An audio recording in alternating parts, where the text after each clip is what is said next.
에르고티오네인이라는 항산화 물질이 풍부하게 들어있어요. 이 성분들은 우리 세포의 노화를 막아주고 활성산소를 제거해줘서 암세포의 성장을 억제하는 데 도움을 준다고 알려져 있는데, 이러한 성분들이 많은 팽이버섯은 항암 효과가 뛰어나서 예방 차원에서도 꾸준히 섭취하는 게 좋아요. 이런 항산화 물질들은 우리 몸에서 발생하는 활성산소를 제거해주고 활성산소가 세포를 손상시키는 것을 막아주는 역할을 하는데, 특히 이 활성산소는 DNA 손상을 유발하고 암세포의 성장을 촉진할 수 있기 때문에 항산화 성분이 하면 된 활성산소를 제거하는 데 중요한 역할을 하죠. 또한 이러한 팽이버섯에 포함된 면역세포의 활성을 촉진시켜서 암세포를 인식하고 공격하는 능력을 높여주고 면역력도 증진시키는데 큰 역할을 해요. 이는 암 예방에도 도움을 줄 수가 있고, 또 연구에 따르면 포함된 식품을 꾸준히 섭취하면 암세포의 발생을 억제하고 이미 발생된 암세포의 성장을 늦출 수 있는데도 도움을 줄 수 있다는 결과도 나왔어요.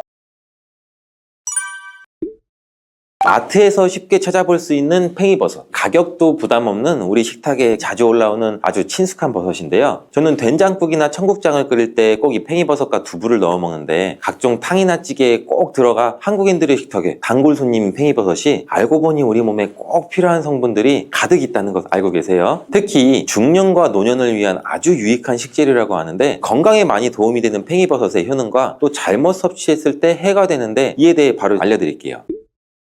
먼저 이 팽이버섯은 면역력 강화에 굉장히 좋은 식품이라는 거 알고 계세요 혹시? 팽이버섯에서 많은 영양소가 함유되어 있는데, 팽이버섯은 베타글루칸 성분이 굉장히 풍부해요. 팽이버섯에 포함된 베타글루칸 성분이 면역력을 증진시켜주기 때문인데, 이 성분이 면역세포를 자극해서 우리 몸의 면역력을 강화해주고 우리 몸의 면역세포를 활성화시키고 대식세포와 T세포 등 면역 시스템의 핵심 세포들을 활성화시켜서 외부에서 침입하는 세균이나 바이러스에 대한 방어 능력을 높여줘요. 그래서 바이러스나 세균을 물리치는 데 중요한 역할을 해주죠. 이런 성분 때문에 팽이버섯은 몸의 자연 치유 능력을 증가시키는 데에도 도움을 주는데, 항염증 작용과 함께 면역세포가 체내에서 정상적으로 활성화가 되도록 돕기 때문에 자주 감기 걸리거나 피로가 쌓여있는 분들한테도 도움이 될 수 있고, 특히 면역력이 약해지기 쉬운 중년이나 노년층한테는 많은 도움이 될 수 있다는 거예요. 팽이버섯의 두 번째 효능은 바로 혈액순환 개선 효과예요. 팽이버섯은 혈액순환에 도움을 줄 수 있는 식품이라는 거 처음 들어보셨죠? 팽이버섯에는 리그난이라는 성분이 함유가 되어 있는데, 이 리그난이라는 성분은 혈관을 확장시키고 혈액순환을 개선해서 혈액이 원활하게 흐를 수 있도록 도와줘요. 팽이버섯을 섭취하게 되면 이러한 성분의 효과로 인해서 혈액이 원활하게 흐르면서 고혈압이나 동맥경화 예방에 긍정적인 영향을 주겠죠. 혈압 조절과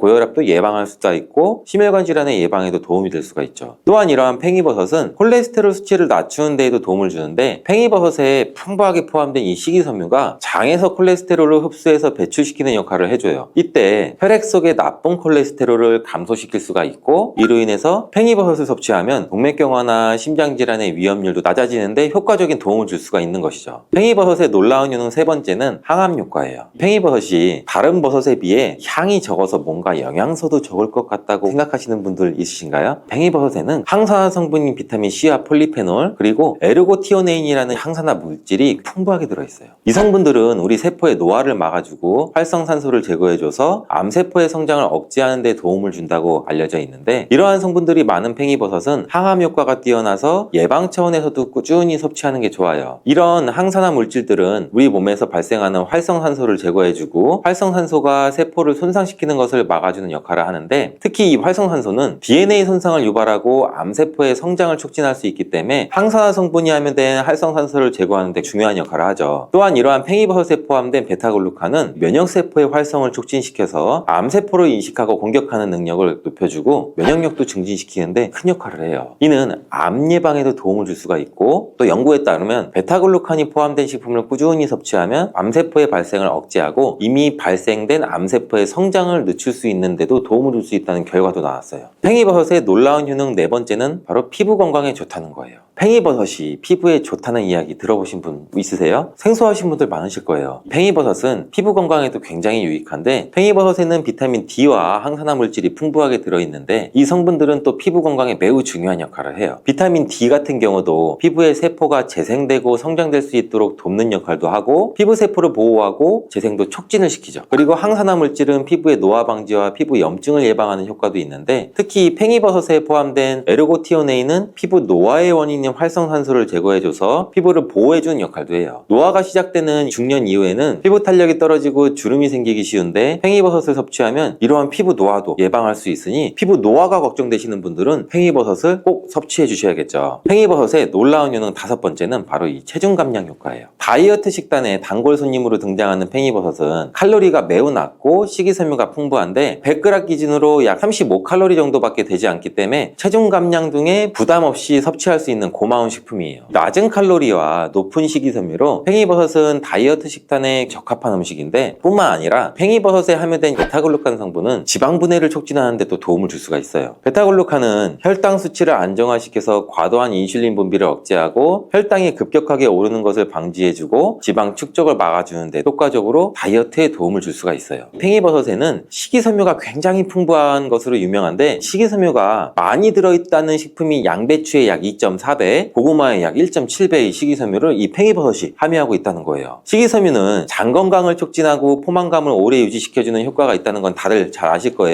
팽이버섯에 함유된 풍부한 식이섬유의 이러한 작용으로 인해서 과식을 방지하고 칼로리 섭취를 자연스럽게 줄여주고 장 운동을 촉진시켜서 장 건강을 개선하는 데 중요한 역할을 해주죠. 장이 건강하면 음식이 효과적으로 소화되고 흡수가 되고 배변 활동이 원활하게 이루어지고 이때 우리 몸에 불필요한 물질들이 배출되고 체중 관리에도 도움을 줄 수가 있는 거예요. 다시 말해 팽이버섯은 칼로리가 낮고 포만감을 주고 지방 분해와 혈당 조절까지 돕기 때문에 다이어트를 고려하시는 분들한테는 일석삼조의 효과가 있는 매우 유용한 식품이라 할 수가 있죠. 이렇게 체중 감량에 도움을 주는 팽이버섯 안 먹을 이유가 없겠죠. 몸에 좋은 팽이버섯은 여러 가지 식품과 함께 섭취하면 더욱 건강에 도움되는데 같이 섭취하면 몸에 2배 이상 도움이 되는 식품을 알려드릴게요.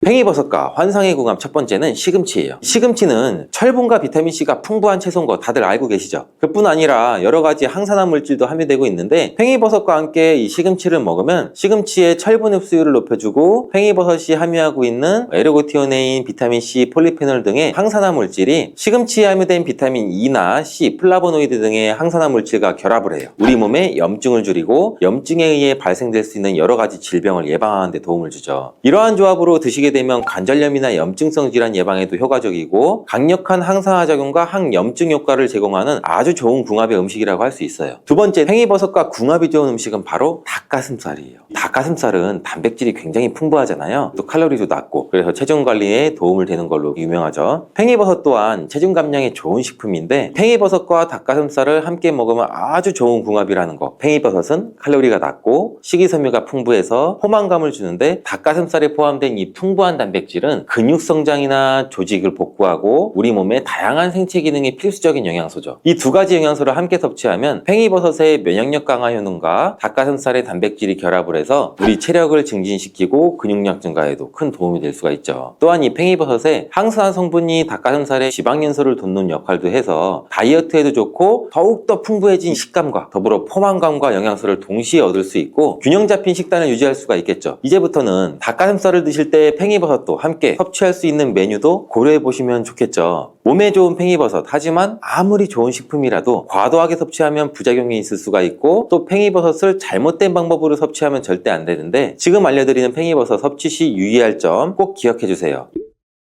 팽이버섯 섭취 시 꼭 기억해야 할 첫 번째는 바로 이 팽이버섯은 절대 생으로 섭취하지 않는 거예요. 2020년 미국 CDC 질병통제예방센터가 한국산 팽이버섯을 먹고 무려 4명이나 목숨을 잃었다고 밝혔는데 팽이버섯을 먹고 사망했다니 충격적이죠. 이 CDC에 따르면 미국에서 판매된 한국산 팽이버섯을 먹고 17개 주에서 36명이 식중독을 일으켰고 그중 4명이 숨졌으며 그중 임신부 6명이 감염 증세를 일으켜서 2명이 유산됐다고 해요. 이에 대해 국내 식약처는 한국에서는 팽이버섯을 깨끗하게 세척하고 가열에 조리해 섭취하는 것이 일반적이지만 미국은 이 샐러드 생으로 먹는 문화 때문에 리스테리아 식중독이 발생된 것으로 추정한다고 해요. 리스테리아 식중독균은 일반적으로 설사나 구토나 복통, 발열 등의 증상을 유발할 수가 있는데 특히 임신한 여성, 노인, 어린이, 면역력이 약한 사람들은 이 균에 감염될 경우 심각한 증상과 합병증이 발생될 수가 있어요. 이렇게 위험한 리스테리아균은 70도 이상에서 3에서 10분 정도 가열하면 사멸되는데 그래서 팽이버섯을 섭취할 때는 꼭 충분히 익혀서 먹어야 한다는 사실, 식품의 유통기한을 확인하고 신선하고 안전한 식품을 선택하는 것도 잊지 말아주세요. 팽이버섯 섭취 시 유의할 점 두 번째는 알레르기 반응이에요. 팽이버섯은 일반적으로 안전한 식품으로 알려져 있지만 매우 드물게 그 알러지 반응을 일으킬 수가 있어요. 팽이버섯의 버섯 단백질 성분은 사람에 따라 알러지 반응을 일으킬 수 있는 알러지 유발 물질이 포함되어 있는데, 일반적으로 버섯 알레르기는 피부 발진, 가려움증, 두드러기, 호흡곤란 등의 증상으로 나타날 수 있는데, 심한 경우에는 이 아나필락시스, 즉 이 알레르기 쇼크와 같은 심각한 반응을 일으킬 수가 있죠. 혹시 다른 버섯에 알레르기 반응이 있는 분이라면 팽이버섯을 섭취하기 전에 꼭 알러지 반응이 나타나는지 확인한 뒤에 섭취하는 것을 권장드려요. 팽이버섯 섭취 시 유의할 사항 세 번째는 과도한 섭취로 인한 소화불량 증상이에요. 혹시 팽이버섯이 많이 들어간 국이나 찌개를 많이 드신 뒤에 하루에 화장실을 몇 번씩 가보신 경험이 있으신가요? 팽이버섯은 식이섬유가 풍부해서 소화를 촉진하는 데 도움을 주는데, 이 식이섬유는 장에서 물을 흡수하고 팽창하는 특성이 있어요. 과도하게 섭취하면 장에 과도한 부담을 줘서 소화 기능이 약한 사람이 과도하게 섭취할 경우에는 식이섬유가 제대로 소화되지 않거나 섬유질이 장을 지나가면서 발효돼서 가스를 발생시키기 때문에 복부팽만이나 가스가 자는 증상을 겪을 수가 있어요. 또한 장에서의 이 수분 흡수에 영향을 줘서 설사나 복통을 유발할 수도 있고, 장이 민감한 사람들한테는 소화불량이나 위장장애, 배탈이나 속쓰림, 이런 분들은 팽이버섯을 한꺼번에 많이 섭취하지 않도록 주의해야 한다는 거 기억해 두시고, 팽이버섯을 적정량으로 섭취하는 게 중요하고, 섭취 후 불편함을 느낀다면 즉시 섭취를 멈추고 소화 기능을 돕는 다른 음식을 섭취하는 것이 좋아요.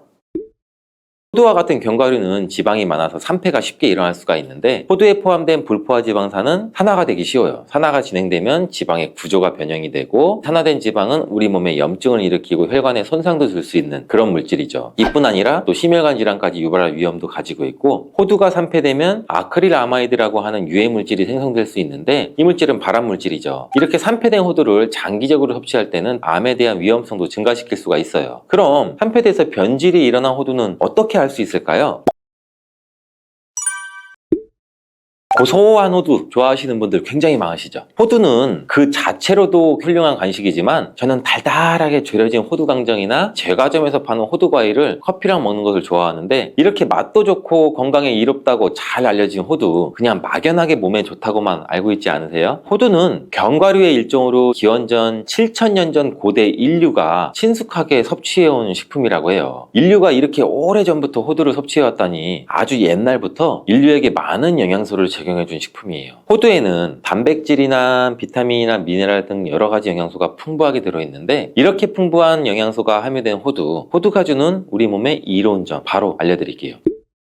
첫 번째 호두의 놀라운 효과는 바로 노화 방지예요. 호두에는 폴리페놀과 비타민 E 같은 강력한 항산화 물질이 풍부하게 들어있고, 항산화 물질은 우리 몸의 유해산소를 제거하고 세포 손상을 방지하는 역할을 해주죠. 특히 노화 방지와 관련이 깊은 성분으로 이 피부 건강을 유지하고 노화 과정을 늦추는 데 도움이 될 수가 있겠죠. 또 면역력 향상에도 도움을 주고 감기나 질병에 대한 저항력을 키워주는데, 자유라디칼은 우리 몸의 세포를 손상시켜서 노화와 관련된 여러 질병을 일으킬 수가 있어요. 호두에 함유된 항산화 물질은 자유라디칼로부터 세포를 보호해요. 세포의 노화를 늦추는데 중요한 역할을 해준다는 거죠. 또 호두에 풍부한 오메가3 지방산은 피부 건강에도 많은 도움이 되는데, 피부 탄력을 유지하고 피부에 수분을 보충해 주는 데에도 꼭 필요한 성분이죠. 특히 피부가 노화되면서 생길 수 있는 주름과 피부 처짐을 예방하는 데도 매우 도움을 줄 수가 있죠. 두 번째 호두의 놀라운 효능은 바로 뇌 건강 유지예요. 호두의 외형이 뇌를 닮아 예로부터 머리가 좋아져 잘 알려져 있는데, 외형만 닮았다고 뇌에 좋다는 것이 아닌 건 다들 알고 계시죠. 호두에는 오메가3 지방산이 풍부하게 들어있는데, 오메가3는 주로 생선에서 많이 발견되는 성분이잖아요. 호두에도 그만큼 많은 양이 들어있어요. 해외 알츠하이머 저널에서는 호두가 산화 스트레스와 염증을 줄여주므로 알츠하이머 발병과 진행을 늦추거나 위험을 줄여준다는 연구 결과도 발표했는데, 호두에는 이 오메가3 지방산인 알파리놀렌산이 풍부하고, 이 성분은 뇌세포를 보호하고 인지 기능을 향상시키는 데 중요한 역할을 해주고, 뇌 기능을 활성화시켜 치매와 같은 뇌질환을 예방하는 데 도움을 줄 수 있다는 거예요. 뇌 기능이 저하되지 않도록 돕는 호두는 노화로 인한 인지 저하를 늦추는 데도 굉장히 중요하고, 호두에 들어있는 비타민 E 또한 풍부해서 뇌의 노화 방지에도 도움을 줄 수가 있죠. 비타민 E는 강력한 항산화 작용을 통해서 뇌세포를 보호하고 기억력과 인지 기능을 개선하는 데 도움을 주고, 산화 스트레스로부터 뇌를 지켜줘요. 알츠하이머와 같은 치매를 예방하는 데 중요한 역할을 한다는 사실, 뇌 건강을 위해서는 이제부터 호두를 꼭 드시는 게 좋겠죠. 세 번째 호두의 효능은 바로 뼈 건강에 도움을 준다는 거예요. 호두가 뼈에 좋다는 사실 알고 계시나요? 좋은 영양소가 많이 들어있다는 것은 알아도 뼈에 좋다는 건 생소하신 분들 분들이 있으신데 호두가 뼈 건강에 미치는 좋은 작용들 바로 알려드릴게요. 호두는 칼슘뿐 아니라 다른 중요한 성분들도 함유하고 있어서 뼈를 튼튼하게 만드는데 아주 효과적인 식품이에요. 호두는 칼슘과 마그네슘이 균형 있게 들어있는데 칼슘은 뼈를 구성하는 중요한 성분이지만 마그네슘 역시 뼈 건강에 필수적인 역할을 하죠. 마그네슘은 칼슘의 흡수를 돕고 뼈의 밀도를 유지하는 데 중요한 역할을 하죠. 이 두 성분이 적절히 균형을 이루면 뼈의 강도를 높이고 골다공증과 같은 질환을 예방할 수가 있는데 호두에 들어있는 오메가3 지방산은 뼈 건강에 직접적인 영향을 미치는 중요한 성분 중에 하나예요. 연구에 따르면 오메가3 지방산은 뼈의 형성을 촉진하고 뼈의 밀도를 높이는 데도 도움을 줄 수 있다고 해요. 이뿐 아니라 오메가3는 이세염증을 줄여주는 효과도 갖고 있고 관절염과 같은 염증성 질환에 걸리기 쉬운 사람들에도 굉장히 유익한 영향을 줄 수가 있어요. 호두의 놀라운 효능 네 번째는 바로 암 예방 효과예요. 호두는 항산화 작용과 항염증 작용 덕분에 암 예방 효과에도 효과적이라고 알려져 있는데 2022년 국제학술지에 실린 연구 자료를 보면 호두나 아마씨에 함유되어 있는 알파리놀렌산을 꾸준히 섭취하면 그렇지 않은 사람들과 비교해 심혈관 질환 위험률이 약 10% 정도 감소되고 관상동맥 심장질환 위험률은 20%나 줄어들었다고 해요. 그뿐 아니라 호두에는 이 폴리페놀과 엘라그산이 풍부하게 들어있는데 특히 이 엘라그산은 항암 성분으로 굉장히 유명해요. 엘라그산은 체내에서 엘라그산 대사물질로 변환돼서 암세포의 성장을 억제하는 데 도움을 주고 폴리페놀은 암세포의 확산을 막아주는 역할을 해주죠. 호두는 이뿐만 아니라 오메가3 지방산을 많이 함유하고 있는데 오메가3 지방산은 염증을 줄이는 효과가 있죠. 암은 염증성 질환과 관련이 깊은데 호두가 가진 염증 완화 효과는 암 치료에 있어서 중요한 보조 역할을 해줄 수 있다는 것도 알고 계시나요? 호두에 포함된 비타민 E와 셀레늄 등의 성분은 면역력을 증진시키는 데 도움을 주는데 암 환자에게는 면역력이 굉장히 중요해요. 호두는 면역 시스템을 강화시켜줘서 우리 몸의 방어막을 형성하는 데 큰 역할을 할 수가 있겠죠. 호두의 효능 정말 놀랍죠. 이렇게 몸에 좋고 맛도 좋은 호두, 이것들과 먹으면 효과가 배가 되는데 호두와 궁합이 굉장히 좋은 식품들을 바로 알려드릴게요.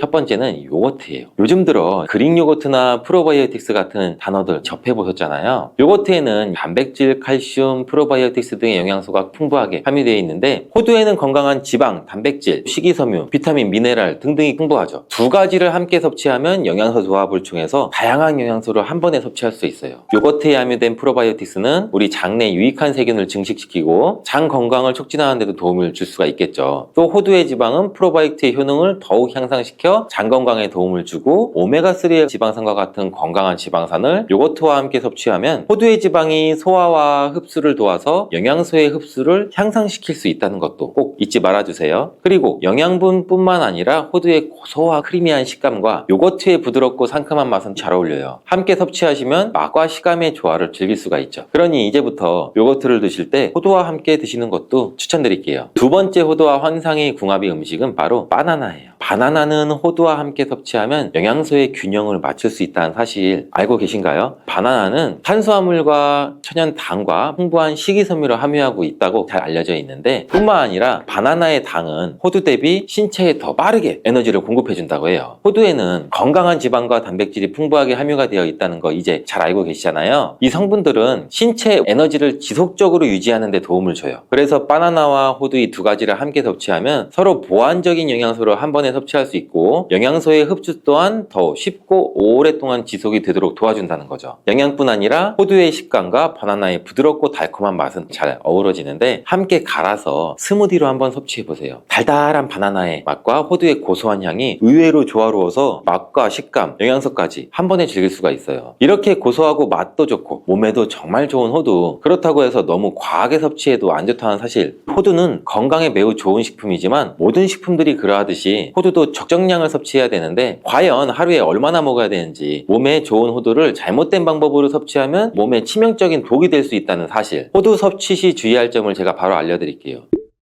호두를 섭취할 때 유의할 점, 첫 번째는 알러지 반응이에요. 호두는 견과류 중 알러지를 유발시킬 수 있는 식품인데 일부 사람들에게 알러지 반응을 일으킬 수가 있대요. 호두 알러지가 있는 경우 호두를 섭취했을 때는 입술이나 혀, 또 얼굴이 부풀거나 호흡곤란을 겪을 수가 있는데 이는 개개인의 신체 증상에 따라서 매우 위험할 수도 있고 다르죠. 경우에 따라서는 굉장히 심할 수도 있고, 이런 증상이 발생되면 즉시 호두 섭취를 중단하고 필요시 의사와 상담해야 되고, 호두 섭취 시 주의할 점 두 번째는 과도한 섭취예요. 이 호두는 100g당 약 650칼로리로 매우 고칼로리 음식이에요. 하루 섭취량을 과도하게 초과하면 오히려 체중 증가를 유발할 수가 있는데, 호두에는 지방이 많이 함유되어 있지만 대부분 불포화 지방이라 건강에 유익하다고 알고 있겠죠. 근데 칼로리가 높기 때문에 적정량을 섭취하는 것이 중요해요. 하루에 약 2-30g 정도, 이건 약 5알에서 7알 정도인데 쪽으로 봤을 때는 10개에서 15쪽 정도 돼요. 호두를 섭취할 때는 꼭 기억해 주세요. 호두 섭취 시 유의할 점 세 번째는 변질이 일어난 호두 섭취죠. 호두와 같은 견과류는 지방이 많아서 산패가 쉽게 일어날 수가 있는데, 호두에 포함된 불포화 지방산은 산화가 되기 쉬워요. 산화가 진행되면 지방의 구조가 변형이 되고, 산화된 지방은 우리 몸에 염증을 일으키고 혈관에 손상도 줄 수 있는 그런 물질이죠. 이뿐 아니라 또 심혈관 질환까지 유발할 위험도 가지고 있고, 호두가 산패되면 아크릴아마이드라고 하는 유해 물질이 생성될 수 있는데, 이 물질은 발암 물질이죠. 이렇게 산패된 호두를 장기적으로 섭취할 때는 암에 대한 위험성도 증가시킬 수가 있어요. 그럼 산패돼서 변질이 일어난 호두는 어떻게 알 수 있을까요? 이러한 호두를 구분하는 방법은 먼저 색상을 보는 거예요. 신선한 호두는 갈색이나 황금빛을 띠는데, 산패된 호두는 색이 어둡게 변하고 부패한 느낌이 들어요. 또 산패된 호두는 비린내나 신내가 날 수 있고, 신선한 호두는 자연스러운 고소한 향이 나요. 또한 맛도 다른데, 신선한 호두는 말 그대로 고소한 맛인 반면, 산패된 호두는 씁쓸하거나 오래된 기름향이 나죠. 썩은 것 같이 불쾌한 맛이 날 수가 있겠죠. 신선한 호두를 골랐다면 산패되지 않게 보관 방법도 중요한데, 호두는 잘못 보관하면 쉽게 산패되기 때문에 주의가 필요해요. 호두는 원래의 껍질을 유지하는 것이 좋은데, 껍질을 벗기지 않고 보관하면 외부에서의 영향이 미치는 걸 줄일 수가 있어 오랫동안 신선하게 유지가 되는데, 하지만 호두를 먹을 때마다 까야 되는 이 번거로움이 있잖아요. 이미 까진 호두를 많이 구입하시잖아요. 이런 호두는 공기와 빛에 노출되면 산패가 촉진되기 때문에 공기와의 접촉을 최소화해서 밀봉할 수 있는 용기에 담아 보관하거나 진공이나 밀봉팩을 사용하는 것이 좋아요. 호두는 온도와 습도에 민감해서 서늘한 냉장고에 보관하는 것이 가장 좋고, 이미 껍질을 벗긴 호두는 쉽게 산패할 수 있으니 냉장 보관 필수적이라는 거 잊지 마세요. 고구마에 있는 성분인 베타카로틴이라는 성분은 우리 몸속에서 비타민 A로 전환이 되는데, 이 성분은 우리가 흔히 알고 있는 눈 건강에도 도움이 되고, 외부에서 침입한 바이러스와 세균으로부터 우리 몸을 보호하는 역할도 같이 해요. 고구마는 당이 어느 정도 들어있는 식품이라서 당뇨 환자가 섭취할 경우 혈당이 급격하게 상승될 가능성을 가지고 있습니다. 이 당뇨 환자의 경우 혈당 조절을 하는 것이 쉽지 않죠. 그래서 약으로도 조절을 하고 주사로도 조절을 하는데, 이러한 과도한 당질 섭취 우려가 있는 고구마를 최대한 어느 정도 피하는 것이 좋기는 해요. 그렇다고 몸에 좋은 성분들이 이렇게 많은 고구마를 이런 분들은 먹으면 안 될까요? 이런 분들에게 꼭 맞는 혈당 문제를 해결해주는 고구마가 있어요. 자, 이게 무엇이냐면 바로 건강한 습관이 항상 나를 만든다. 건강한 삶을 원하시면 지금 바로 구독을 눌러주세요. 이런 고구마를 드시면 병든 혈관이 살아나고 암세포가 사라집니다. 고구마는 우리 몸에 좋은 성분이 많고 맛도 좋아 인기가 정말 많죠. 그렇지만 이렇게 몸에도 좋고 맛도 좋은 고구마도 잘못 알고 먹으면 우리 몸에 독이 될 수도 있어요. 몸에 좋은 고구마의 효능과 잘못 알고 먹어서 독이 될 수 있는 경우, 그리고 고구마와 함께 먹으면 좋은 음식, 반대로 함께 먹으면 안 좋은 음식도 알아보고, 추가로 우리가 많이 드시는 고구마의 종류 4가지, 그리고 겨울철 고구마 보관법까지, 고구마에 대한 모든 것을 한 번에 알아보는 시간을 가져보도록 하겠습니다. 자, 먼저 고구마의 효능 5가지를 알아볼 건데요. 고구마의 첫 번째 효능은 항암 효과입니다. 이 고구마의 베타카로틴은 활성산소로 변형된 세포에 작용해서 이 성장과 전이를 차단함으로써 암세포가 형성되는 것을 억제하는 효능도 있는데요. 이는 일본 연구팀에서 조사한 결과에 따르면 82가지 채소 중 고구마가 발암 억제율 1위에 올랐다고 해요. 특히 고구마 이 껍질에는 암 예방에 좋은 식이섬유와 항산화 성분이 풍부하다고 알려져 있는데, 그래서 껍질까지 섭취하는 것이 좋다고 알려져 있죠. 이 연구에 따르면 고구마 껍질의 발암 억제율은 최대 98.7%. 와, 이렇게까지 높은 것으로 밝혀져 있어서 하루 1개의 고구마를 꼭 껍질째 먹으라고 추천을 합니다. 물론 깨끗하게 세척이 돼야겠죠. 또한 이 고구마에는 카로티노이드 종류인 베타카로틴이 다량 포함되어 있어서 폐암, 위암 등을 막아주고, 이 고구마에 들어있는 식이섬유는 대장암 예방도 도울 수 있다고 해요. 고구마의 두 번째 효능은 면역력 강화입니다. 이 고구마에 있는 성분인 베타카로틴이라는 성분은 우리 몸속에서 비타민 A로 전환이 되는데, 이 성분은 우리가 흔히 알고 있는 눈 건강에도 도움이 되고 외부에서 침입한 바이러스와 세균으로부터 우리 몸을 보호하는 역할도 같이 해요. 그래서 항체 생성에도 도움을 주기 때문에 이 결과적으로 보면 우리 몸의 면역력도 향상되는 효과도 기대해 볼 수 있겠죠. 추가로 이 비타민 C가 풍부하기 때문에 피로회복과 신경 완화에도 도움을 줄 수가 있습니다. 자, 고구마의 세 번째 효능은 이 소화기능 향상입니다. 고구마에 들어있는 그 풍부한 섬유질과 마그네슘은 우리 소화기능을 향상을 시켜주는데, 이 장 속에 있는 유익균의 먹이가 되기 때문에 우리 몸의 장 건강에도 도움이 되고, 이 고구마를 잘랐을 때 나오는 하얀 진액, 여기에 그 얄라핀이라는 성분이 들어있거든요. 이 얄라핀이라는 성분은 우리 몸의 장 활동을 활발하게 해주고 또 대장암 예방에도 탁월하다고 알려져 있습니다. 또한 이 고구마는 100g당 86칼로리를 가지고 있어 갖고 열량 자체가 아주 낮은 편은 아니에요. 근데 혈당 지수가 낮기 때문에 살이 쉽게 찌지 않아서, 그래서 다이어트 음식으로도 굉장히 유명해지고 있죠. 또한 섬유질도 풍부해서 배변 활동을 도와줘서 우리 몸의 노폐물들을 제거해주고 흡착력이 뛰어나기 때문에 또 변비 개선 효과도 있어요. 또한 이런 고구마에는 저항성 녹말이란 게 풍부한데, 이 저항성 녹말은 우리 몸에 포만감을 줄 뿐만 아니라 소화도 느리게 해주고 지방 분해 효과도 있기 때문에 체중 감량 효과도 얻을 수 있고, 음식을 과식 안 하고 천천히 드시는데도 도움을 줄 수 있게 만들 수 있습니다. 고구마의 네 번째 효능은 노화 예방입니다. 이 고구마에는 비타민 C와 E, 베타카로틴 이런 좋은 성분들이 많이 함유되어 있어 노화를 유발하는 활성산소를 억제해주는 기능도 같이 갖고 있다고 해요. 근데 이 자색 고구마와 같은 보랏빛 색을 띠는 고구마는 또 안토시아닌이라는 강력한 항산화 물질도 포함하고 있는데, 이 안토시아닌은 우리 몸의 세포 손상도 막아주고 세포의 생성도 촉진을 해서 피부에 탄력이 생기도록 도와주기도 합니다. 고구마의 다섯 번째 효능은 혈관을 튼튼하게 해주는 역할도 같이 하는데, 이 고구마에는 칼륨이 많아서 우리 몸에 있는 나트륨을 몸 바깥으로 계속 내보내주고 혈압이 정상적으로 유지되고 조절할 수 있게 또 도와주는 역할도 같이 하죠. 이로 인해서 고혈압과 같은 혈관 관련 질병의 예방도 같이 도와주는 기능도 가지고 있어요. 그리고 비타민 B 복합체 중에서 B5라고 불리는 이 판토텐산이라는 물질이 들어있는데, 이는 우리 몸에 코르티솔을 분비를 촉진을 시켜줘서 스트레스나 혈압 수치가 높아지는 것도 막아줄 수 있다고 해요. 이 부신피로 증후군 같이 만성피로 증후군에 도움이 되는 영양제에서도 특히나 다른 비타민들 중에서 B5라는 판토텐산 함량이 굉장히 많이 들어있는 것을 볼 수가 있는데, 이와 같이 보시면 이해하시기도 아마 쉬울 거예요. 이렇게 고구마는 이렇게 효능만 봐도 안 먹을 수 없는 정말 최고의 식품인데요. 이런 고구마도 경우에 따라서 몸에 좋을 수도 있고 독이 될 수도 있어요. 그래서 고구마 먹을 때 독이 되는 경우도 총 5가지 정도가 있는데, 어떤 경우인지 지금 바로 알아볼게요. 고구마가 독이 되는 경우, 첫 번째는 고구마에 검은 반점이 있는 고구마를 무심코 그냥 먹는 경우예요. 그냥 검은 반점이라고 해서 색깔이 그렇나 보다, 아니면 뭐 이렇게 옆에 눌렸나? 이렇게 생각하시는 분들도 많으실 거예요. 근데 고구마의 검은 반점은 대수롭지 않게 여기고 그냥 드시면 절대 안 돼요. 이 검은 반점은 고구마에 생긴 검은 무늬병이라는 건데, 고구마 검은 무늬병은 이 수확 과정에서 고구마가 상처가 생기잖아요.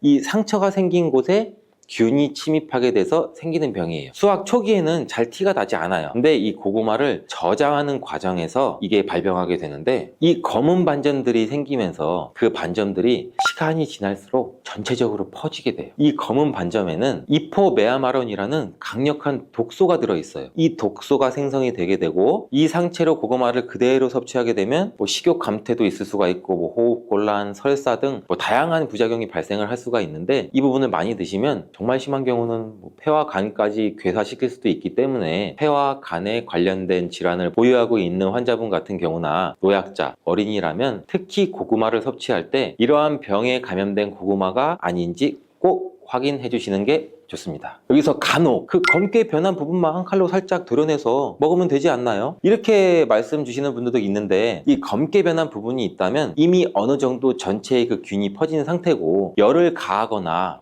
푹푹 삶고 쪄도 이게 잘 사라지지 않는다고 해요. 그래서 꼭 고구마를 그냥 통째로 아깝더라도 폐기해 주시는 게 우리 건강에 도움을 줄 수가 있습니다. 고구마가 독이 되는 경우 두 번째는 위장이 약한 분들이에요. 평소 고구마를 먹고 소화가 안 돼서 어우 더부룩해 이런 느낌이 들었거나 속 쓰려 이런 현상이 심해진 경험이 있다면 위장이 약한 사람으로서는 고구마를 섭취하는 것이 별로 크게 도움이 되진 않아요. 고구마에 함유되어 있는 타닌이라는 성분이 있는데 이 타닌과 아교질 성분은 우리 위벽을 자극하기도 하거든요. 그래서 위산 분비도 촉진을 시키기 때문에 각종 위장 장애를 유발할 수도 있어요. 이를 무시하면서 우리가 그냥 맛있다고 계속 먹는다면 다른 병을 치료하기 전에 위염이나 위궤양까지도 올 수가 있겠죠. 이러신 분들은 특히 조심해 주시길 바라겠습니다. 자, 고구마가 독이 되는 경우 세 번째는 당뇨가 있으신 분들입니다. 이 고구마는 당이 어느 정도 들어있는 식품이라서 당뇨 환자가 섭취할 경우 혈당이 급격하게 상승될 가능성을 가지고 있습니다. 이 당뇨 환자의 경우 혈당 조절을 하는 것이 쉽지 않죠.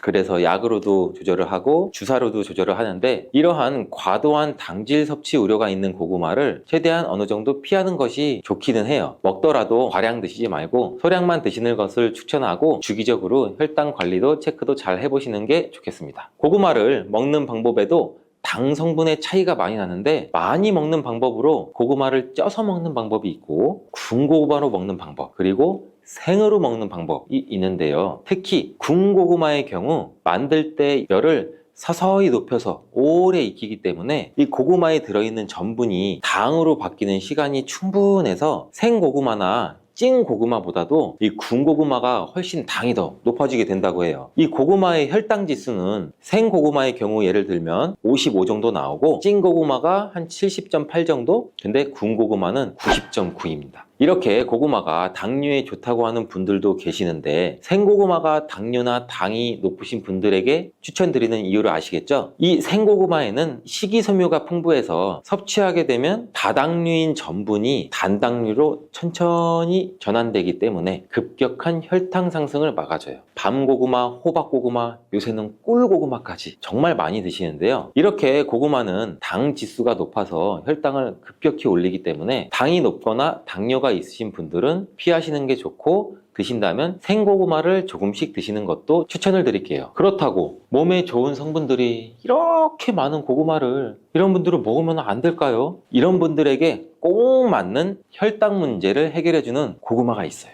자, 이게 무엇이냐면 바로 자색 고구마예요. 아까도 간단히 말씀드렸지만 이 자색 고구마는 그 보랏빛을 띠는 안토시아닌이라는 성분이 굉장히 풍부해요. 이 안토시아닌 성분은 당뇨를 예방하는 식품으로도 굉장히 많이 알려져 있죠. 이 항산화 작용과 노화 방지 기능까지 가지고 있는 고구마인데 이 자색 고구마는 일반 고구마에 비해서 3배 이상 많은 안토시아닌 함량을 가지고 있으니 꼭 드셔보시는 게 좋겠죠. 그리고 이러한 자색 고구마도 지금이 제철입니다. 이렇게 음식에 보랏빛을 띠게 만드는 성분이 이 안토시아닌인데 이 안토시아닌은 흔히 우리가 굉장히 많이 알고 있는 베리류, 블루베리, 빌베리, 웰더베리 굉장히 많죠. 여기에도 굉장히 많이 함유되어 있고 이런 베리류의 영양제 같은 건강기능식품 그 뒷면을 보시면은 총 안토시아닌 함량이라고 이렇게 기능성 성분 지표가 표시되어 있어요. 이 정도로 안토시아닌 자체가 굉장히 중요한 역할을 하는데 이 안토시아닌이 함유된 영양제를 드실 때도 이 안토시아닌의 함량 비교를 잘 하셔서 좋은 원료사 영양제를 섭취를 하는 게 도움을 줄 수 있습니다. 고구마가 독이 되는 경우 네 번째, 신장이 약한 분들입니다. 이 고구마는 한 개당 칼륨이 약 13% 정도 들어있을 정도로 굉장히 칼륨이 풍부한 음식인데 이 칼륨은 우리 몸에 나트륨 수치를 조절해주고 신체의 수분 함량도 조절해주고 혈압도 개선하고 뇌졸중이나 심근경색, 혈관질환 발생으로 인한 사망률을 줄여주기도 해요. 하지만 이렇게 칼륨이 풍부한 고구마는 신장이 약하신 분들에게는 오히려 독이 될 수가 있는데 이 신장 기능이 떨어져 있는 분들은 이 칼륨을 배출하는 게 원활하지가 못해요. 그래서 과하게 칼륨을 섭취하면 그대로 혈액에 쌓이면서 칼륨 농도가 높아져 이 고칼륨 혈증도 유발할 수가 있어요. 우리 몸에 칼륨이 과도하게 축적이 되면 부정맥이나 각종 심장질환, 혈관질환을 유발할 수도 있으므로 신장이 약하신 분들은 꼭 주의해서 드시길 권장드리겠습니다. 이렇게 칼륨은 콩팥에 부담을 주므로 신장 관련 질환이 있는 사람들은 먹을 때 조심도 해야 되고, 이 중에서는 이 고구마 안에 옥살산 성분이라는 게 들어있는데, 이 옥살산 성분도 과하게 먹을 시 요로 결석도 일으킬 수가 있어요. 그러니 꼭 주의하셔야겠죠. 자, 고구마가 독이 되는 경우 5번째, 담배를 피우는 사람입니다.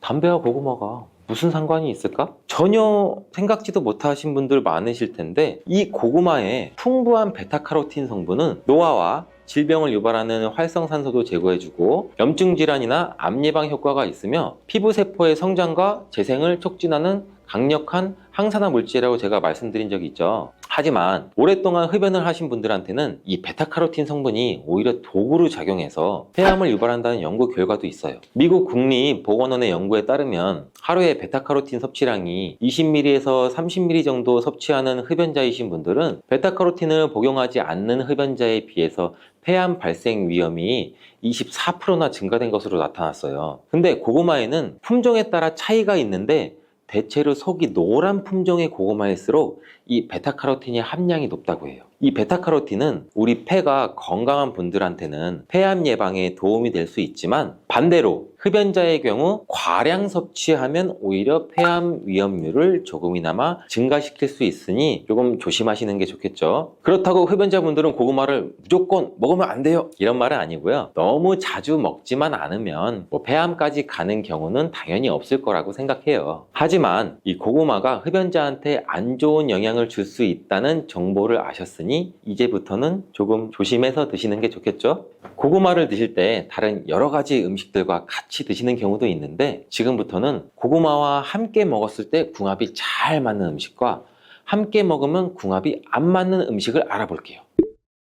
고구마와 함께 먹으면 좋은 음식 첫 번째는 동치미입니다. 고구마에 들어있는 전분이 감자나 옥수수에 들어있는 것보다 점도가 더 높다고 해요. 꼭꼭 씹어도 뭉치는 성질이 굉장히 강하다는 거죠. 따라서 몸 안에 들어가면 꽉 막히고 잘 안 내려가는 느낌을 받으시는 분들 굉장히 많을 거예요. 이런 고구마의 전분을 분산시키는 음식이 바로 동치미예요. 이 동치미 무 속에 들어있는 식이섬유가 고구마의 전분이 뭉치는 것을 막아주는 역할도 하는데, 특히 이 무에 있는 성분이 고구마가 장에서 발효되고 부패되는 것도 억제해주는 역할을 한다고 해요. 그러면 또 고구마와 함께 먹으면 좋은 음식 두 번째는 과연 뭘까요? 두 번째는 사과예요. 이 사과도 펩틴이라는 식이섬유가 들어있어서 고구마 전분이 소화되는 과정에서 뭉치는 것을 막아준다고 해요. 그러면 사과? 동치미밖에 없을까요? 고구마와 함께 먹으면 좋은 음식 세 번째는 뭘까요? 우유입니다. 이 우유에 들어있는 지방 성분도 고구마 전분이 서로 뭉치는 것을 막아주는 기능을 하는데, 이 우유에는 단백질과 칼슘도 들어있기 때문에 같이 먹으면 영양까지도 같이 도움을 받을 수 있습니다. 고구마와 함께 먹으면 좋은 음식이 있는 것처럼 함께 먹었을 때 궁합이 정말 안 좋은 음식도 있어요. 그 첫 번째, 소고기는 피해 주시는 게 좋아요. 한방에서는 고구마와 소고기를 상극인 식품으로 간주한다고 하는데, 왜 그럴까요? 영양분이 소화와 흡수되는 것을 서로 방해할 수 있기 때문이에요. 간혹 소고기를 고구마와 함께 굽거나 소갈비찜을 만들 때도 감자도 넣고 고구마도 넣잖아요. 근데 이 두 식품을 함께 먹으면 소화가 안 될 수 있으니 피하시는 게 좋습니다. 자, 고구마와 함께 먹으면 안 좋은 음식 두 번째는 땅콩입니다. 이 땅콩은 고지방과 고단백 식품 중 하나로 지방과 단백질이 굉장히 풍부한데, 여기에 고구마는 주로 탄수화물이 풍부한 거 아시죠? 이 두 음식을 함께 섭취하면 고단백과 고지방이 함께 소화돼서 소화가 잘 안 될 수가 있어요. 또한 이 두 음식을 함께 먹게 되면 과다한 칼로리를 섭취할 수가 있어서 체중 관리에 영향을 줄 수도 있죠. 그렇다면 요즘 자주 드시는 고구마는 어떤 종류가 있을까요? 첫 번째는 누구나 잘 아시는 호박고구마입니다. 생각만 해도 호박고구마 달달하니 맛있죠. 호박고구마는 표면이 부드럽고 주황빛을 띠고 고구마 중에서도 단맛이 일품이죠. 호박고구마는 많은 사람들이 좋아하는 고구마 중에 하나고, 구워 먹거나 찐 고구마로 즐기거나 샐러드, 스무디, 베이킹, 다양한 요리에 사용할 수도 있어요. 자, 두 번째는 여성분들이 또 특히 좋아하시는 밤고구마입니다. 이 밤고구마, 노란색 또는 붉은색의 표면을 가지고 다양한 크기도 있죠. 근데 이 밤고구마는 다른 고구마에 비해서 당도가 상대적으로 낮고 청량감도 살짝 있는 것이 특징이고, 구워 먹으면 밤과 비슷한 질감이나 식감도 있는 고구마를 말하는 거죠. 자, 세 번째, 꿀고구마. 이 꿀고구마라고 불리는 베니하루카라는 품종이에요. 잘 모르시는 분들도 있으실 텐데, 이 베니하루카라는 품종은 이 호박고구마와 밤고구마를 교배시켜서 만든 새로운 품종의 고구마예요. 여기에는 밤고구마의 맛있는 밥맛과 호박고구마의 부드러운 감촉, 이걸 둘 다 가지고 있는 고구마라고 보시면 됩니다. 이 꿀고구마는 해남 지역에서 특히 재배를 많이 하고 있습니다. 자, 그럼 네 번째는 뭘까요? 다 나온 것 같은데 뭐지? 자, 네 번째는 자색 고구마입니다. 제가 여러 번 힌트를 드렸죠. 이 자색 고구마는 아까도 말씀드렸듯이 보라색 발색 물질인 안토시아닌을 함유하고 있는 것으로 굉장히 유명해요. 간단히 다시 말씀드리면, 이는 강력한 항산화 성분으로서 우리 건강에 굉장히 많은 이점이 있는 고구마인데, 일반적으로 껍질이 보라색을 띠고 속살도 보라색을 띠는 게 자색 고구마의 특징인데, 이 고구마는 인기도 굉장히 많죠. 그리고 수확 시기도 늦가을로 정해져 있어서 박스채로 사서 보관하시면서 드시는 분들이 또 굉장히 많죠. 그때밖에 수확을 못하니까. 근데 보관하실 때 우리가 몇 가지만 주의하시면 정말 맛 좋고 건강한 고구마를 드실 수가 있습니다. 고구마를 보관하는 법 지금부터 알아볼게요. 자, 고구마를 받으면 먼저 상처난 고구마가 있는지 잘 확인해 주세요. 이 고구마는 껍질이 얇아서 상처가 나기도 쉽고, 상처가 나면은 그 상처 속으로 균이 감염될 수도 있고 썩고 곰팡이가 나기 쉬워요. 따라서 옆에 있는 고구마까지 같이 영향을 미쳐요. 고구마들은 사교성이 굉장히 좋은가 봐요. 그래서 상처난 고구마를 먼저 골라내서 자르고 드시거나, 먼저 골라내서 상처가 안 난 고구마를 따로 보관해 주세요. 그리고 고구마 겉 건조 상태에 따라서 이틀에서 일주일 정도 신문지가 같은 것을 깔고 그늘에서 천천히 말려주세요. 그 이유는 고구마는 겉에 수분을 많이 포함하고 있기 때문에 바로 보관하게 되면 쉽게 썩어요. 그래서 말리는 이유가 또 고구마의 전분이 당분으로 변환되도록 숙성을 시키는 과정이기도 해요. 또 한 가지 주의점은, 고구마는 수분에 굉장히 예민한 뿌리 채소예요. 그래서 습기가 차지 않도록 종이박스에 구멍을 슝슝슝슝 내주고 통풍이 잘 되도록 해주시고, 이 흙도 빠져나가지 않게 보관하기 쉽게 상자 바닥에 신문지 같은 거를 깔아주세요. 그리고 햇빛이나 직사광선이 바로 비치지 않는 곳에도 놓아줘야 되는데, 이 고구마가 햇볕에 직접적으로 닿으면 이 온도 변화에 의해서 고구마가 또 상할 수 있어요. 그리고 아까도 말씀드렸듯이 고구마는 온도와 수분에 굉장히 예민해서 환경도 변하면 고구마의 맛도 변하게 되거든요. 그리고 또 옮기면서 상처가 나서 쉽게 썩기도 쉬워지고요. 그리고 고구마의 보관 적절한 온도는 한 13도에서 16도 정도 되는 곳인데, 우리가 흔히 한번 찾아보면 아파트의 신발장이나 베란다 같은 곳, 이런 공간이 되겠죠. 자, 이제 고구마의 보관법도 잘 알아봤으니 이제 맛있는 고구마를 잘 보관해서 겨울철에 호호 불면서 따뜻하게 똑똑하게 먹을 준비가 되셨죠? 건강한 습관이 나를 만든다 기억하시고 올겨울 따뜻한 겨울 보내세요. 먼저 오초라는 독초가 있는데 쑥과 굉장히 비슷해요. 해마다 오초를 섭취하시고 병원에 실려오시는 환자들이 많대요. 이 오초는 조선시대에는 사약을 만들 때 사용할 정도로 맹독을 가지고 있다고 하는데, 많이 자랐을 때는 쑥과 어느 정도 구분이 되지만 어린 잎인 새수는 쑥과 너무 비슷해서 이런 사고가 자주 발생되게 된다고 해요. 그리고 쑥은 아무 데서나 채취해서 드시면 안 되는데, 그 이유는 바로 중금속 때문이에요. 도심이나 하천, 도로변에서 채취한 쑥에서는 기준치 이상의 발암물질인 중금속이 검출이 되고, 쑥을 채취할 때는 각별히 주의하시고 웬만하면 안전하게 재배돼서 판매하는 쑥을 드시는 것을 권장드려요. 또한 이 쑥 자체에도 독성이 있어 주의가 필요한데, 쑥은 잘못 먹었다가 맹독 때문에 응급실로 실려갈 수도 있어요. 얼마 전에 시골 마을에서 쑥 때문에 한바탕 큰 소동이 있었는데, 마을 사람 7명이 쑥을 먹고 응급실에 실려갔던 일이에요. 도대체 왜 그들은 응급실에 실려간 걸까요? 봄이면 향긋한 향과 쌉싸름한 맛으로 많이들 드시는 쑥이 사실 정말 잘 알고 드셔야 한다는 건데, 잘못 알고 드시면 이 마을 사람들처럼 응급실에 실려갈 수도 있어요. 그럼 지금부터 쑥 드실 때 주의할 점, 그리고 쑥을 드시면 안 되는 분들, 쑥과 함께 드시면 안 되는 음식, 쑥의 효능, 쑥과 함께 드시면 보약이 되는 음식, 어떤 것이 있는지 쑥을 건강하게 드시는 방법까지 알려드릴게요.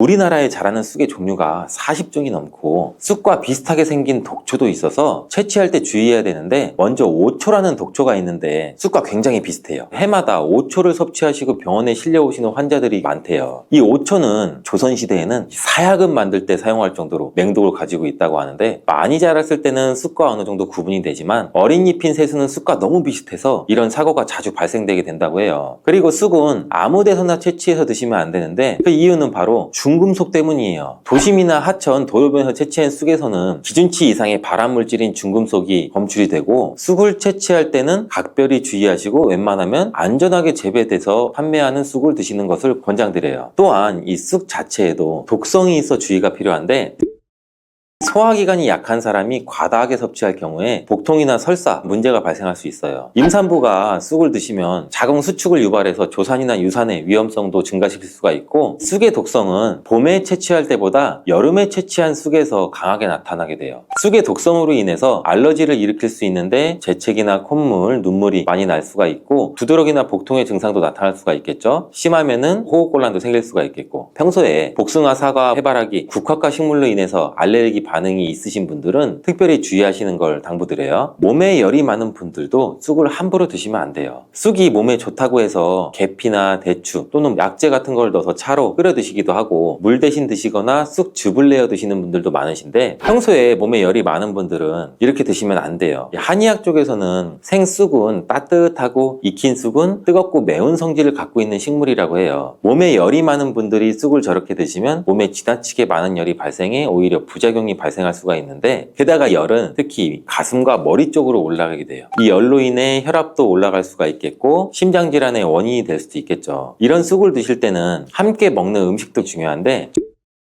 절대로 함께 드시면 안 되는 음식은 우유예요. 요새 쑥을 이용해 케이크도 만들고 음료로 쑥 라떼 같은 것도 인기가 높은데, 쑥의 효능이 우유와 함께 먹으면 전부 사라지게 돼요. 우유의 카제인 단백질이 쑥에 있는 폴리페놀과 결합해서 몸에 흡수되지 않고 배출되도록 만들어요. 그래서 아무리 좋은 쑥도 우유와 함께 드시면 크게 소용이 없다니 굉장히 아쉽죠. 이때 한 가지 방법이 있어요. 우유 대신에 아몬드유나 오트밀 같은 대체우를 사용하시면 이런 문제는 바로 해결이 가능하죠. 그렇다면 쑥은 이렇게 주의할 점만 있을까요? 당연히 쑥에는 우리 몸에 좋은 효능들이 굉장히 많은데, 쑥의 효능 4가지를 바로 알려드릴게요. 첫 번째, 쑥의 효능은 염증 제거에 탁월한 효능을 발휘해요. 쑥은 예로부터 약초로 많이 사용돼서 왔고, 현대 한의학에서도 쑥은 약재로 많이 사용되고 있죠. 특히 쑥은 민간요법으로 상처에 붙여 감염을 방지하거나 우리 혈관 내의 염증을 제거하는 데도 사용되고, 이러한 쑥의 사용법은 과학적으로도 올바른 방법으로 또 인정을 받고 있어요. 이러한 항염증 효능은 쑥에 함유된 타닌 성분 때문인데, 타닌은 몸속에 유해물질을 배출하는 데 도움을 주고 쑥 특유의 떫은 맛을 내는 역할도 해요. 항염, 항알러지 작용으로 아토피와 같은 알러지 체질을 개선하는 데도 도움을 줄 수가 있고, 우리 혈액 정화 작용을 해주는 클로로필 성분이 풍부해서 혈관 내에 나쁜 콜레스테롤을 흡착해서 배출해줘서 혈액순환도 원활하게 해주죠. 이뿐 아니라 클로로필은 혈액 내에 해로운 병균을 제거해주는 백혈구의 수를 늘려 염증을 억제하는 데 탁월한 효능을 발휘해줘요. 두 번째 쑥의 효능은 당뇨 개선에도 탁월하죠. 쑥에는 이눌린이라는 수용성 식이섬유가 풍부한데, 이 성분은 장에서 포도당의 흡수를 느리게 만들고 식후에 혈당이 급격히 오르는 것을 예방해주죠.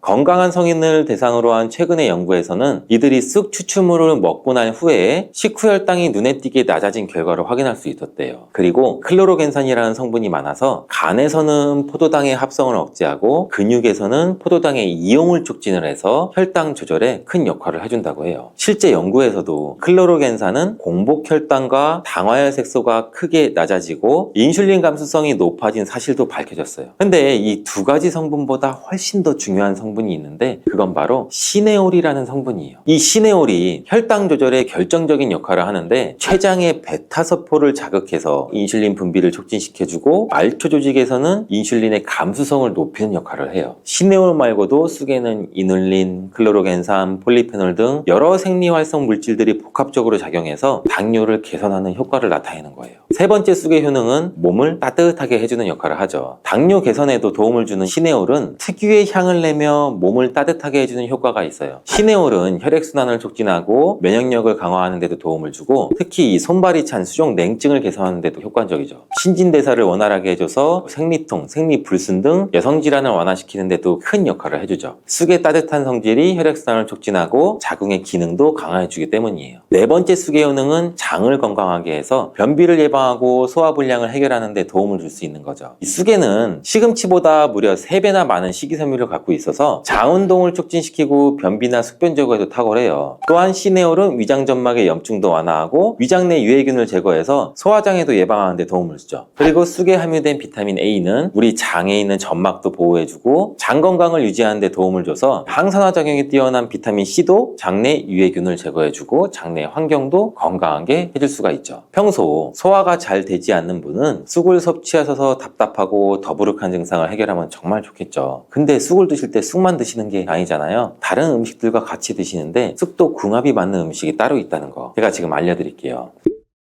쑥과 함께 드시면 보약이 되는 첫 번째 음식은 쌀이에요. 쑥하면 생각나는 음식이 쑥떡 아닌가요? 어릴 적 쑥개떡을 맛있게 먹었던 기억이 있는데 쑥떡은 우리나라 사람들한테 사랑받는 음식이죠. 많은 분들이 나이가 들면서 당뇨도 많이 생기고 혈당도 오르는 것을 염려해서 쌀밥을 줄이시는 경우가 많이 있는데 쌀은 우리 식단에서 빼놓을 수가 없는 거예요. 쌀은 70% 이상이 녹말로 구성되어 있어서 우리 몸에 필요한 에너지를 제공하는 핵심 원료죠. 이 녹말은 우리 몸에 거의 완벽하게 흡수되는데 쌀에는 6% 이상의 단백질도 함유가 되어 있어서 근육에 필요한 활력과 에너지를 보충해주는 역할도 해요. 하지만 이 쌀에는 지방, 식이섬유, 미네랄, 비타민이 굉장히 부족하죠. 쑥과 함께 드시면 이런 문제는 해결할 수가 있겠죠. 쑥은 칼슘도 풍부해서 뼈를 튼튼하게 할 뿐만 아니라 많은 비타민을 갖고 있어 쌀의 부족함을 채워주는 역할을 하죠. 두 번째 쑥과 함께 드시면 보약이 되는 음식은 브로콜리예요. 쑥과 브로콜리를 함께 드시면 염증과 항암에 놀라운 효능을 갖게 돼요. 브로콜리는 건강에 좋은 채소라는 사실을 잘 알고 계시는데 쑥과 함께 드시면 그 효과는 폭발적으로 향상돼요. 우선 철분의 흡수율이 2배 이상 높아지고 그래서 철분이 부족한 산모뿐 아니라 모든 연령대의 여성분들 좋은 식품이 될 수가 있어요. 그리고 서로 무기질과 비타민의 구성이 좋아서 염증 해소에 정말 대단한 시너지 효과도 발휘하게 되고 혈액이 산성화돼서 염증이 생기는 것을 차단해주고 세균에 대한 저항력도 길러줘요. 최고의 항염, 항암 식품이 될 수가 있죠. 또한 쑥과 브로콜리, 식이섬유가 함께 작용하면 놀라운 효능을 발휘해요. 쑥에는 아테미신산이라는 식이섬유가 풍부한데 이 성분이 간에서 중성지방의 대사를 원활하게 하는데 도움을 줄 수가 있고 이렇게 되면 지방간도 도움을 줄 수가 있고 몸에 지방이 저장되는 것도 막아줘서 다이어트와 붓기 제거, 특히 뱃살 제거에도 탁월할 수가 있죠. 세 번째 쑥과 함께 드시면 보약이 되는 음식은 계란이에요. 쑥과 계란을 함께 드시면 나이가 들면서 많이 생기는 신경통과 손발 저림 증상도 도움을 줄 수가 있는데 특별히 여성분들한테 도움이 많이 돼요. 쑥은 따뜻한 성질을 갖고 있다고 했잖아요. 혈액순환이 잘 되고 몸의 붓기와 독소를 제거해주는 효과가 좋아서 신경통, 저림 같은 증상을 진정시키는데 도움을 주고 계란의 단백질과 쑥이 만나 근육을 단단하게 만들어주고 계란에는 단백질과 항산화 성분이 풍부하지만 비타민 C가 부족한데 쑥에는 많은 비타민 C가 들어있어서 계란의 부족한 부분을 채워줄 수가 있겠죠. 쑥의 칼슘과 미네랄은 혈액 속에서 세포의 균형을 지켜주고 폐도 정화해줘 폐질환도 완화시켜주는 효과도 가지고 있어요. 또한 골다공증과 같은 뼈질환도 예방해주기도 하고 뇌 건강에도 또 좋아요. 계란의 콜린 성분과 쑥의 비타민이 함께 기억력과 인지 능력을 향상시켜주고 뇌세포를 보호해서 치매를 예방해주는 효과도 갖고 있어요. 네 번째, 쑥과 함께 드시면 보약이 되는 음식은 콩나물이에요. 콩나물과 쑥은 식이섬유와 필수 아미노산이 풍부해서 소화 기능을 강화시켜주는데 큰 시너지를 발휘해요. 콩나물에는 다양한 비타민과 미네랄이 풍부해서 자연적인 비타민 보충제 역할도 하고 콩나물에는 지방이 적지만 이를 쑥과 함께 섭취함으로써 우리 몸의 염증을 줄이고 면역력 강화에 필요한 비타민 C와 E를 보충할 수가 있어요. 또한 쑥과 콩나물을 함께 드시면 피부 건강에도 도움을 주는데 콩나물에 함유된 실리카와 쑥의 비타민이 함께 작용해서 피부 탄력과 보습을 개선할 뿐 아니라 노화를 예방할 수 있는 정말 좋은 궁합이에요. 쑥하고 함께 드시면 좋은 음식은 이렇게 많은데 그렇다면 쑥은 어떻게 드셔야 건강하고 맛있게 드실 수가 있을까요? 쑥떡 같은 음식은 이미 잘 알고 계시잖아요. 쑥을 세척해서 말린 다음에 가루로 만들어 두시면 여러 요리에 사용하기 편하고 오랫동안 보관하기도 좋아요. 요거트에 쑥가루를 섞어 드시면 혈당 관리와 더불어 장 건강에도 도움을 줄 수 있고 밥 지을 때 잡곡과 함께 쑥을 넣어도 좋고 쑥 부침개, 쑥 전병 만들어 드셔도 맛과 향이 좋겠죠. 계란물에 쑥가루를 넣어 계란말이 해 드셔도 되고 계란찜이나 계란국에 쑥을 넣어 드셔도 되고 계란찜이나 계란말이를 만들 때 브로콜리까지 넣어 드시면 더욱더 건강에 좋은 음식이 될 수가 있겠죠.